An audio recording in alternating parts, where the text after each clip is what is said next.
Well, good evening, everyone, and welcome to my 49th episode. Tonight, I want to talk to you about why I prefer podcasting over making videos. I also want to examine Isaiah chapter 9. I want to be clear that I'm not comparing podcasting to making videos. I actually think that they are two different products entirely. I think some forms of information transfer work optimally in the form of podcasts. Other forms of information transfer work optimally in videos. For someone like me, it has been beneficial for me to focus on one domain instead of trying to be successful in both domains. Using this focus, I am able to bring you a polished and clear podcast episode once per week. Now, I want to talk a little bit about why podcasting is important and what benefits can come from the following one. Podcasting is like a Gutenberg revolution. This is because podcasting has allowed masses of people to discover what was previously frozen time. By way of analogy, consider eBay. When eBay emerged, people all over the world were able to sell items in their household that previously did not have a market. And before eBay, your market included anyone in your geographical area. After eBay, your market became the whole world. This allowed people to turn items around the house that you might think of as frozen capital into money. Podcasting does the same thing with your time. You can take a podcast anywhere, and all you have to do is listen to it. This means you can enjoy a podcast while you are doing housework, sitting in traffic, or experiencing a slow night at work. This creates what is called found time. It's all of the time that you would have spent doing nothing but waiting for the moment you could put on a video or read a book. Podcasting is different from reading because reading requires your visual attention. There are many moments throughout your day when you can't give your visual attention to anything other than the tasks at hand. Watching videos is the same way. With videos, you usually need an internet connection and a device with a screen, as well as adequate time to sit down and give the video your visual attention. If you don't subscribe to a podcast already, I highly recommend that you try to work one into your life. I can't really express the impact of filling some of that previously frozen time with good teaching. It will add a whole different dimension to your thinking and your ability to navigate effectively in your life. It's a little bit like when you have an important conversation with a person in your life. You leave that conversation a changed person in some way. Your thinking and your understanding has changed. This communication is similar to the effect that you can enjoy from listening to a good podcast regularly. So, those are my main reasons for choosing podcasting as my means of getting information out into the world. I just want to take a moment to say that I do like videos and I enjoy making them when I do make them. And in some instances, videos are able to do a superior job in accomplishing what you are trying to achieve. Whether or not you decide to produce a podcast or a video is largely dependent on your needs and your goals. Okay, so now that we've covered that topic, I want to move on to our study of Isaiah chapter 9. As we go through this chapter, I'd like you to keep the following 3 questions in your mind. Number 1. Are you burdened by your Christianity? Why? Number 2. Is there a right way to fail at something? Number 3. How can we preserve our relationships during a judgment? Now I'm going to read the chapter to you in its entirety. Please enjoy. Isaiah chapter 9. Nevertheless, that time of darkness and despair will not go on forever. The land of Zebulun and Naphtali will be humbled, but there will be a time in the future when Galilee of the Gentiles, which lies along the road that runs between the Jordan and the sea, will be filled with glory. The people who walk in darkness will see a great light. For those who live in a land of deep darkness, a light will shine. You will enlarge the nation of Israel, and its people will rejoice. They will rejoice before you as people rejoice at the harvest, and like warriors dividing the plunder. For you will break the yoke of their slavery and lift the heavy burden from their shoulders. You will break the oppressor's rod, just as you did when you destroyed the army of Midian. The boots of the warrior and the uniforms blood-stained by war will all be burned. They will be fuel for the fire. For a child is born to us, a son is given to us. The government will rest on his shoulders, and he will be called Wonderful Counselor, Mighty God, Everlasting Father, Prince of Peace. His government and its peace will never end. He will rule with fairness and justice from the throne of his ancestor David for all eternity. The passionate commitment of the Lord of Heaven's armies will make this happen. The Lord has spoken out against Jacob. His judgment has fallen upon Israel, and the people of Israel and Samaria, who spoke with such pride and arrogance, will soon know it. They said, "We will replace the broken bricks of our ruins with finished stone, and replant the felled sycamore fig trees with cedars." But the Lord will bring Rezon's enemies against Israel and stir up all their foes. The Syrians from the east and the Philistines from the west will bare their fangs and devour Israel. But even then the Lord's anger will not be satisfied. His fist is still poised to strike. For after all this punishment, the people will still not repent. They will not seek the Lord of Heaven's armies. Therefore, in a single day, the Lord will destroy both the head and the tail, the noble palm branch and the lowly reed.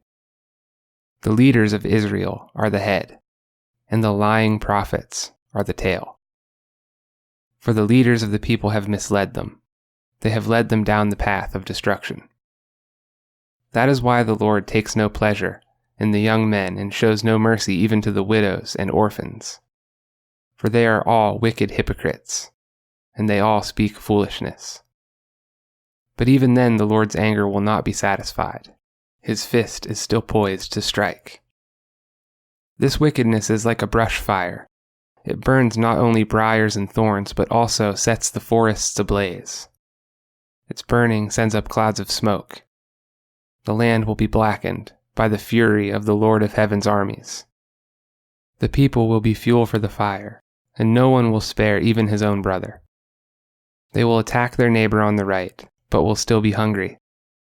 They will devour their neighbor on the left, but will not be satisfied. In the end, they will even eat their own children. Manasseh will feed on Ephraim, and Ephraim will feed on Manasseh, and both will devour Judah. But even then the Lord's anger will not be satisfied. His fist is still poised to strike. Okay, so beginning in verse 1, we see the finitude of darkness and despair. Whatever hardship you are going through, you can be certain that God will bring you out of it if you trust in Him. The land of Zebulun and Naphtali being humbled describes a very difficult process for these people. But God would bring an even greater light out of that darkness when Jesus came and Galilee was filled with His glory. Romans chapter 8 verse 28 says, "And we know that for those who love God all things work together for good, for those who are called according to His purpose." For the child of God, darkness and despair are only temporary. In these first 7 verses, we see a description of Christ's future ministry. This passage of Isaiah is actually quoted in Matthew chapter 4 verses 15 and 16. The territories of Zebulun and Naphtali represent the northern kingdom as a whole. These were the same territories where Jesus grew up and often ministered. This is why they would see a great light. In John chapter 1 verse 9, the Apostle John refers to Christ as the true light. And in John chapter 8 verse 12, Jesus refers to Himself as the light of the world. Notice in verse 2 how it says, "The people who walk in darkness will see a great light." I just want to add here that no one is ever beyond the healing power of Jesus Christ.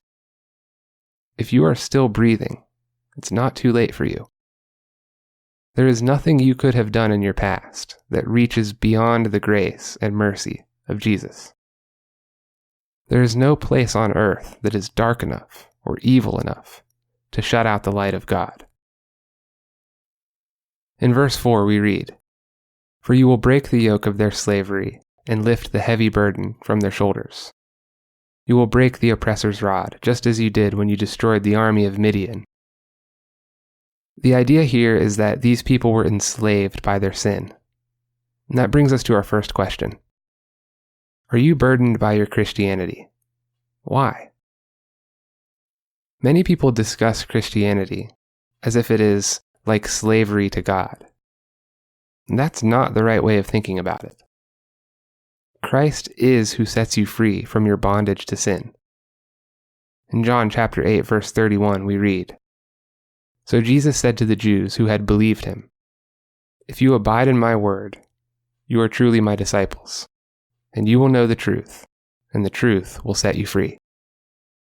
In the West, there's so much focus on freedom and personal rights that many people have forgotten the necessity of responsibility and voluntary limitation.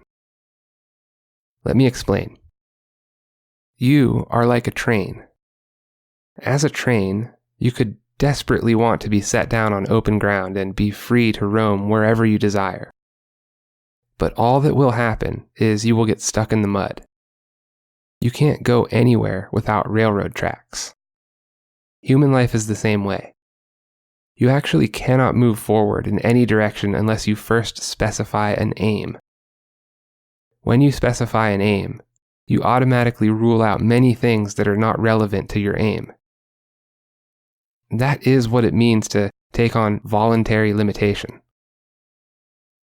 On the other side of the coin, if you refuse to commit to anything, then you will end up going nowhere. You will get stuck in a pit, and the sense of meaning will drain from your life. So, when Christ frees you from the bondage of sin, it's partially because he gives you someone to aim up toward, namely himself. This gives you God's prescribed set of limitations, which are one of the keys to moving forward into a rich and meaningful life. In verse 6, we see 4 different names attributed to Jesus. He is called Wonderful Counselor, Mighty God, Everlasting Father, and Prince of Peace. These names provide such amazing insight into God's character. He is called Wonderful Counselor because he is the one we should turn to when we need advice about the trials and the successes of this world. We can turn to God for advice by reading and meditating on his word as well as through prayer. He is called Mighty God because he is the creator of the universe and is sovereign over all of it. Try as we might, we will never be able to defy God and succeed in that effort. He is called Everlasting Father because he is with us no matter where we go, and he will never leave us.